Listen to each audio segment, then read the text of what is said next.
Bicep कौन grow नहीं करना चाहता, आप भी ग्रो करना चाहते होंगे।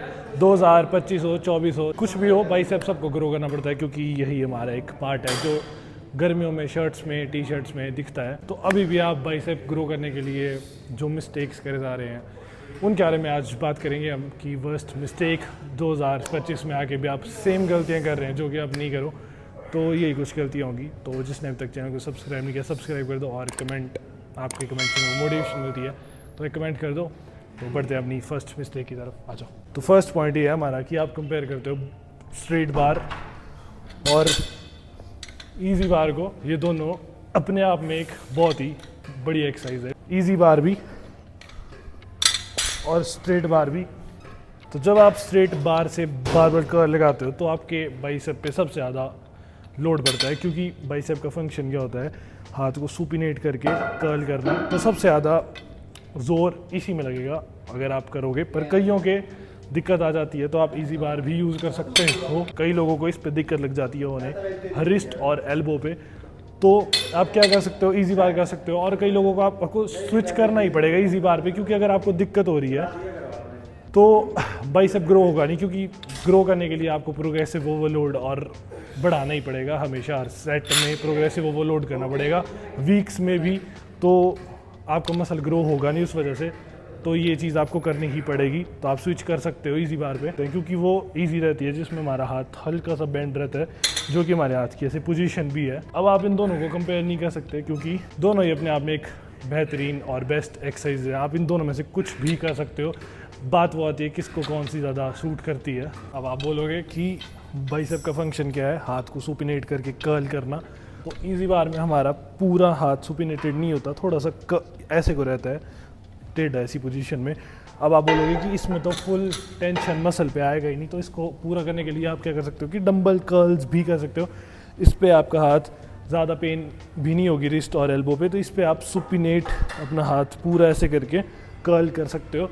तो इसमें आप हैवी वेट भी ले सकते हो और जब आप सिंगल हैंडेड करोगे तो आप ज़्यादा फील कर पाओगे अपने बाइसेप पे टेंशन। ठीक है, तो एक्सरसाइजेज में मत घुसो कौन सी अच्छी है कौन सी नहीं, सारी ही एक्सरसाइजेज अच्छी है, बस डिपेंड करता है कि आपको कौन सी ज़्यादा बेटर फील करवाती है। तो इस पर भी आप सिंगल हैंड करोगे और इस पर हैवी वेट भी ले सकते हो आप। ठीक है, और आपको बाइसेप के अलग अलग वेरिएशन जो मार्केट में आते रहते हैं नए नए ट्राई करते रहना चाहिए।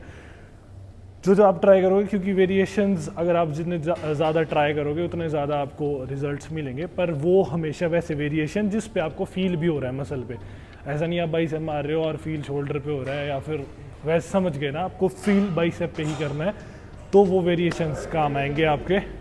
तो इस बात का आपको ध्यान रखना है। फ्लेक्सिबिलिटी बहुत ज़्यादा ज़रूरी है और अपने हिसाब से आपको बॉडी का एक्सरसाइज का सिलेक्शन करना बहुत ज़्यादा ज़रूरी है। सारी एक्सरसाइज अच्छी है, आप कर पाते हो नहीं कर पाते हो वो मैटर करता है। सेकंड बहुत important point, not trying the new variation of exercises. जो नए नए वेरिएशन आ रहे होते हैं वो आपको ट्राई करने चाहिए अलग अलग एंगल से, तभी आपको ज़्यादा अच्छे रिजल्ट मिलेंगे। मेरे एक्सपीरियंस के हिसाब से आप जितने मर्जी बारबेल कर्ल्स कर लो, पर आपको नए नए वेरिएशन पे स्विच करना पड़ेगा। छोटा मसल है, जल्दी भी रिकवर हो जाता है, तो वेरिएशंस ट्राई करते रहा करो। एक एग्जांपल है कि आप इंक्लाइन बेंच पे ये कर्ल करते हो तो डिफरेंट एंगल पे आपका बाइसेप ट्रेन हो रहा होता है। ठीक है, रेंज ऑफ मोशन भी डिफरेंट एंगल से, रेंज ऑफ मोशन के अलग हिस्सा पे आपको प्रेशर पड़ता है। जब आप ऐसे लगाओगे, अगर आप ऐसे करोगे इंक्लाइन कर्ल, और आप स्पाइडर कर्ल्स कर सकते हो जब बॉडी से आगे चल जाएगी आपकी आर्म्स। ठीक है, सब एक्सरसाइज के अलग अलग इफेक्ट पड़ेंगे आपके। तो जब आप ये सारी एक्सरसाइज ट्राई करोगे तो आपको पता लगेगा कि अच्छा ऐसे भी बाइसेप की ट्रेनिंग होती है और ऐसे भी बाइसेप ट्रेन किया जा सकता है। नॉर्मल एक कर्ल करने से, हैमर कर्ल करने से आपको बाइसेप नहीं बढ़ेगा, आपको इंक्लाइन कर्ल, स्पाइडर कर्ल, ये सारी चीज़ें भी ऐड करनी पड़ेगी। कभी कभी आप कर सकते हो ये सारी चीज़ें भी। तो अलग अलग वेरिएशंस ट्राई करो बाइसेप की। किसी से वो नहीं करना कि मैं जिम में जो कर लगूंगा, सब बोलेंगे कि स्ट्रिक्ट टू बेसिक, बेसिक पे तुम्हें रहना है, बेसिक तो तुम्हें सीखना ही सीखना है। पर उसके साथ साथ न्यू वेरिएशंस ट्राई करोगे तो ज़्यादा बेटर रिजल्ट्स तुम्हें मिलेंगे। अगला लास्ट और आखिरी पॉइंट पे बढ़ते हैं। थर्ड पॉइंट यहाँ पे आता है doing all variation in a same day.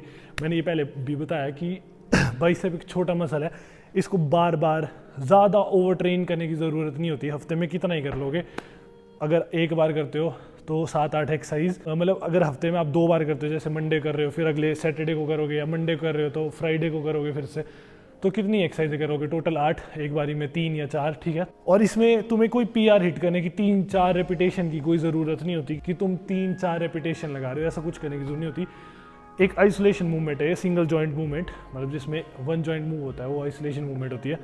तो आइसोलेट मूवमेंट है, तो 10-12 रेप तक जाने की कोशिश किया करो, और कोई ज़रूरत नहीं है इस पर तुम्हें 4-5 रेप लगाने की। और एक दिन में घिसते नहीं रहना इसको, वरना मसल ब्रेक होता रहेगा तुम्हारा और तुम उसको रिपेयर नहीं कर पाओगे। तो 3 एक्सरसाइजेस भी इनफ होती है एक दिन की। तो तुम जैसे वेरिएशन में कर सकते हो।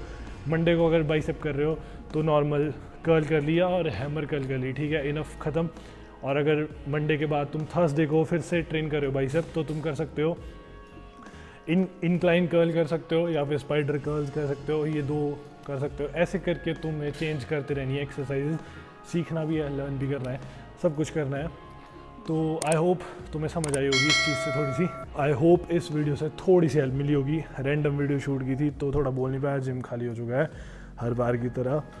तो यही थी आज की वीडियो से हेल्प मिली है तो लाइक शेयर सब्सक्राइब कर दो। मैं मिलता हूँ जल्दी किसी नई वीडियो के साथ, तब तक ले bye bye, take care, love you all, piece.